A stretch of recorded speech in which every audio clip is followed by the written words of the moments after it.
प्रिय दर्शकों नमस्कार। ज्योतिष शास्त्र में आज हम चर्चा करेंगे ग्रहों का उच्च नीच का भाव, अर्थात ग्रहों का उच्च का भाव और नीच का भाव। क्या होता है ज्योतिष शास्त्र में उच्च और नीच का भाव? ग्रह जब भी किसी भाव में बैठते हैं, जिस भाव में ग्रह बैठते हैं तो क्या वो ग्रह उच्च के हैं या फिर नीच के हैं? अगर ग्रह उच्च के हैं तो वो क्या प्रभाव डालते हैं, अगर नीच के हैं तो वो क्या प्रभाव डालते हैं।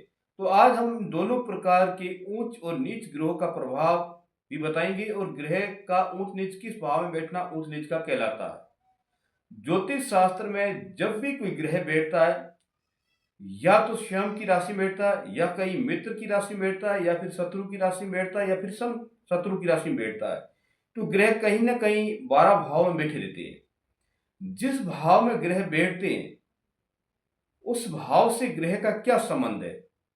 क्या वो शुभदायक है या फिर अशुभदायक है या फिर मध्यम फलदायक है? तो ग्रहों का बैठना ज्योतिष शास्त्र में कहीं ना कहीं अपना प्रभाव, अपना महत्व डालता है। इसे हम ज्योतिष शास्त्र में किस प्रकार देखें कि ग्रह क्या प्रभाव डाल रहा है। जब भी ग्रह को अध्ययन किया जाएगा जन्म कुंडली में, तो पहले हम उस भाव को पढ़ेंगे कि कौन सा भाव में कौन सा ग्रह बैठा है और किस प्रकार से बैठा हुआ ग्रह कहाँ दृष्टियां डाल रहा है। क्या वो ग्रह अस्त है, क्या वो ग्रह वक्री है, या फिर मार्गी है, या फिर उच्च का है या नीच का है। तो ये सभी ज्योतिष शास्त्र में जब भी जन्म कुंडली देखी जाती है तो इनका विश्लेषण अच्छी प्रकार से किया जाता है। तो यहाँ पर हम केवल ग्रहों का उच्च और नीच का भाव के बारे में अध्ययन करेंगे कि ग्रहों का उच्च और नीच किस प्रकार से देखा जाता है, ज्योतिष शास्त्र में उच्च और नीच ग्रहों का किस प्रकार से देखा जाता है। तो यहाँ हम इसी का अध्ययन करेंगे। जब भी ग्रह किसी भाव में बैठता है तो उस भाव से ग्रह का क्या संबंध है, क्या वो ग्रह उच्च का बनकर बैठा है या नीच का। तो इसे देखने के लिए हम ज्योतिष का भी सहारा लेंगे, पंचांग का भी सहारा लेंगे और कुछ आपको संकेत के रूप में भी समझाएंगे। जैसे हम मान लेते हैं सूर्य ग्रह का, सर्वप्रथम सूर्य ग्रह को अध्ययन करते हैं। तो सूर्य ग्रह 9 ग्रहों में से का राजा है। वह सूर्य ग्रह किस भाव में बैठा है? क्या वो अपने स्वयं की राशि में बैठा हुआ है, क्या वो मित्र की राशि में बैठा हुआ है, या फिर शत्रु की राशि में बैठा हुआ है, या फिर सम शत्रु की राशि में बैठा हुआ है। जहां बैठा हुआ है जिस भाव में, वहां पर सूर्य का क्या प्रभाव है? क्या वो उच्च का होकर बैठा हुआ है या नीच का? तो यहां हम उच्च और नीच का भाव पढ़ते हैं। सूर्य अगर मान लीजिए मेष राशि में बैठा हुआ है, वो भी 10 अंश तक अर्थात 10 डिग्री तक अगर सूर्य बैठा हुआ है, तो वो सूर्य मेष राशि में अगर सूर्य बैठा हुआ है तो वो उच्च का माना जाता है। यहां पर सूर्य उच्च का होकर के सुफल देता है, व्यक्ति को आत्मविश्वास, व्यक्ति की प्रसिद्धि बढ़ा देता सूर्य, व्यक्ति के चेहरे में चमक आ जाती है, व्यक्ति किसी भी क्षेत्र में हाथ डालता है तो उस क्षेत्र में वो प्रगति कर जाता है। क्यों? इसका मुख्य कारण है सूर्य अपने मित्र यानी कि मेष राशि का जो स्वामी मंगल है, मंगल सेनापति भी है और सूर्य राजा है। जब राजा और सेनापति दोनों साथ में हो जाते हैं तो हर प्रकार से विजय प्राप्त करते ही है। तो इसी प्रकार सूर्य मेष राशि में होने से उच्च का माना जाता है। वहां पर सूर्य अच्छा फल देगा, वहां पर व्यक्ति की प्रगति को आगे बढ़ाएगा, व्यक्ति हर क्षेत्र में विकास करता है सूर्य के प्रभाव से। जिस प्रकार सूर्य चमकता है उस तरह व्यक्ति का चेहरा भी चमकना शुरू हो जाता है, व्यक्ति आगे बढ़ोतरी करता ही रहता है। ये सूर्य के प्रभाव के कारण से व्यक्ति का मान सम्मान यश बढ़ जाता है। यही सूर्य अगर तुला राशि में बैठ जाता है तो वो नीच का बन जाता है, अर्थात वहां सूर्य सुफल नहीं दे पाता है। व्यक्ति का जो चेहरे की चमक होनी चाहिए वो चमक फीकी पड़ जाती है, व्यक्ति वहां आगे प्रगति नहीं कर सकता है, व्यक्ति वहां आगे नहीं बढ़ सकता है क्योंकि सूर्य नीच का हो गया। वहां पर भी सूर्य अगर 10 डिग्री का तुला राशि में 10 डिग्री का होकर बैठ जाता है तो वो नीच का माना जाएगा, अगर तुला राशि में 10 डिग्री तक है या उससे ऊपर हो जाता है तो फिर वो सामान्य माना जाता है। तो इसी प्रकार जिस प्रकार सूर्य मेष राशि में 10 डिग्री के तक होने से उच्च का माना जाता है, फिर मेष राशि से 10 डिग्री से आगे बढ़ता है जैसे सूर्य, तो वो फिर सामान्य फल देना शुरू हो जाता है। अर्थात वो फिर उच्च का जो होकर भी अच्छा फल नहीं दे पाता, सामान्य फल दे पाता है। तो हम यहाँ ऊंच और नीच के भाव को पढ़ रहे हैं। ऊंच और नीच का भाव इसी प्रकार देखा जाता है। मैं आपको एक पंचांग के जरिए भी समझाऊंगा कि पंचांग में सूर्य का क्या, यानी कि नवग्रहों का क्या वर्णन दिया गया है। यह हमने सूर्य के बारे में बताया। इसी प्रकार चंद्र है, बुध है, गुरु शुक्र शनि और राहु केतु, नवग्रहों का प्रभाव इसी प्रकार बताया गया कि जहां जिस भाव में बैठते हैं उस भाव में इतनी अंश तक, अर्थात इतनी डिग्री तक अगर ग्रह बैठ जाता है तो उच्च का होता है। जब ग्रह उच्च का हो जाता है तो अच्छा फल देता है, व्यक्ति की मान सम्मान यश बढ़ोतरी में व्यक्ति को आगे विकसित कर देता है। यही ग्रह अगर नीच के ऊपर बैठ जाते हैं तो वहां परेशानियां देना शुरू कर देता है, मानसिक पीड़ित व्यक्ति को बढ़ा देता है, व्यक्ति की हर प्रकार से अपयश को बढ़ा देता है, व्यक्ति आगे नहीं बढ़ पाता है क्योंकि वहां पर नीच का होकर बैठ जाता है। और जहां पर नौ ग्रह उच्च के होकर बैठ जाते हैं तो वही व्यक्ति को विकसित कर देते हैं। तो इसी प्रकार ज्योतिष में उच्च और नीच का भाव बताया गया है। अब मैं आपको एक पंचांग के जरिए बता रहा हूं कि उच्च और नीच किस प्रकार से देखा जाता है। हमारे पास दो पंचांग है, एक श्रीधर का भी है, एक निर्णय सागर का है। तो हम श्रीधर और निर्णय सागर दोनों के बारे में आपको विश्लेषण करके बताते हैं। जैसे उच्च और नीच का, यहाँ पर हम जाते हैं ग्रहों के बारे में। तो यहाँ स्पष्ट लिखा हुआ है नवग्रह गुण धर्म विषयक विविध ज्ञान चक्रम। अब ऊपर आप देख रहे हो रवि चंद्र मंगल बुध गुरु शुक्र शनि राहु केतु।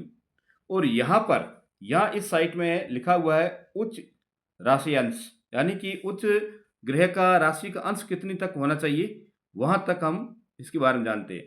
तो यहाँ पर हम पहले लेते हैं, जैसे मैंने कि आपको बताया था कि सूर्य ग्रह अगर मेष राशि में, जैसे कि स्पष्ट लिखा हुआ है कि सूर्य ग्रह मेष राशि में होने पर 10 डिग्री का होना चाहिए। अर्थात सूर्य मेष राशि में बैठा हो लेकिन 10 डिग्री के अंतर्गत हो तो वो उच्च का अति मतलब शुभ फल देता है। इसी प्रकार चंद्र ग्रह, तो चंद्र वृषभ राशि में 3 डिग्री तक उच्च का फल देता है, यानी कि 3 डिग्री तक होने से उच्च का अति शुभ फल देता है। इसी प्रकार मंगल ग्रह मकर राशि में 28 अंश तक वो उच्च का माना जाता है। फिर आगे है बुध ग्रह, वो कन्या में 15 डिग्री का उच्च का माना जाता है। फिर गुरु है, वो कर्क राशि में अगर होता है तो 5 डिग्री के तक होता है तो वो उच्च का फल देता है। इसी प्रकार शुक्र ग्रह 27 डिग्री, अगर शुक्र देव 27 डिग्री मीन राशि में होता है तो वो उच्च का माना जाता है। इसी प्रकार शनि ग्रह तुला राशि में अगर 20 डिग्री का होता है तो उच्च का माना जाता है। आगे है राहु ग्रह, तो राहु ग्रह मिथुन राशि में 15 डिग्री का होने से उच्च का माना जाता है। फिर केतु धनु राशि में 15 डिग्री का होता है तो उच्च का माना जाता है। इस प्रकार ये 9 ग्रह है, इन्हीं राशियों में होने से वे उच्च के माने जाते हैं। जब भी ये उच्च के होते हैं तो शुभ फल और लाभदायक बन जाते हैं और अच्छे फल देते हैं। अब हम चलते हैं नीच का। इधर साइड में नीचे लिखा हुआ, उच्च के नीचे ये लिखा हुआ नीच राशि अंश, यानी कि नीच ग्रह कब तक बन जाता है, कितने अंश तक बनता है, किस राशि में होने से, कितने अंश तक होने से वो नीच के माने जाते हैं। तो यहाँ पर हम चलते हैं, जैसे कि मैंने आपको पहले बताया था कि सूर्य, तो ये ऊपर सूर्य लिखा हुआ, सूर्य का ये हमने उच्च का पढ़ा तो ये मेष राशि में 10 का था। अब ये नीच का आता है, तो नीच में अगर सूर्य तुला राशि में 10 डिग्री तक हो तो वो नीच का माना जाता है। इसी प्रकार चंद्र है, वो वृषभ में 3 डिग्री तक का उच्च का माना जाता है तो वृश्चिक में 3 डिग्री का वो नीच का माना जाता है। इसी प्रकार मंगल ग्रह है, वो मकर में 28 अंश तक यानी कि उच्च का माना जाता है। कर्क में अगर होता है तो वो 28 अंश तक वो नीच का माना जाता है। इसी प्रकार बुध कन्या में 15 अंश तक होता है तो उच्च का माना जाता है, और मीन में अगर 15 अंश तक होता है तो वो नीच का माना जाता है। गुरु भी अगर कर्क में 5 अंश तक होता है तो उच्च का माना जाता है, मकर में 5 अंश का होता है तो नीच माना जाता है। फिर शुक्र मीन राशि में 27 अंश तक उच्च का माना जाता है और कन्या में 27 अंश तक वो नीच का माना जाता है। इसी प्रकार अब हम शनि के बारे में कहते हैं। शनि जैसे तुला में 20 डिग्री का था, उच्च का था, तो अगर यही शनि मेष राशि में 20 डिग्री तक का होता है तो वो नीच का माना जाता है। इसी प्रकार राहु मिथुन में 15 अंश तक का वो उच्च का कहलाता है, तो धनु में 15 अंश तक का वो राहु नीच का कहलाता है। फिर केतु 15 अंश तक धनु में उच्च का कहलाता है, तो मिथुन में 15 अंश तक का नीच कहलाता है। इस प्रकार 9 ग्रहों का उच्च और नीच भाव देखा जाता है। इतने अंश तक होने से वे उच्च के कहलाते, इतने अंश तक वो होने से वो नीच के कहलाते हैं। अगर उच्च के होते हैं तो शुभ फल देते हैं, अगर यही ग्रह नीच के होते हैं तो अशुभ फल देते हैं, जो व्यक्ति को कहीं न कहीं उसके मानसिक रूप से पीड़ित करते ही रहते हैं, व्यक्ति की सफलता आगे बढ़ाने नहीं देते हैं। तो ये ज्योतिष में इस प्रकार इनका उच्च और नीच का भाव देखा जाता है। अब हम पंचांग में देखेंगे कि उच्च और नीच, यहाँ तो हमने पंचांग के अंदर जो इनकी बताई गई है कि इस प्रकार से ग्रह इन राशि में बैठने से उच्च का होता है, इन्हीं राशि में बैठने से वो नीच का होता है, इतने अंश तक का होने से उच्च का कहलाता है, इतनी अंश तक वो होने से नीच का कहलाता है। अब पंचांग में भी हम देखेंगे, जैसे हम गोचर में देखते हैं, तो गोचर में हम जहीं कहीं न कहीं देखते हैं तो उनको किस प्रकार से देखा जाए, आप गोचर में भी देख सकते हैं।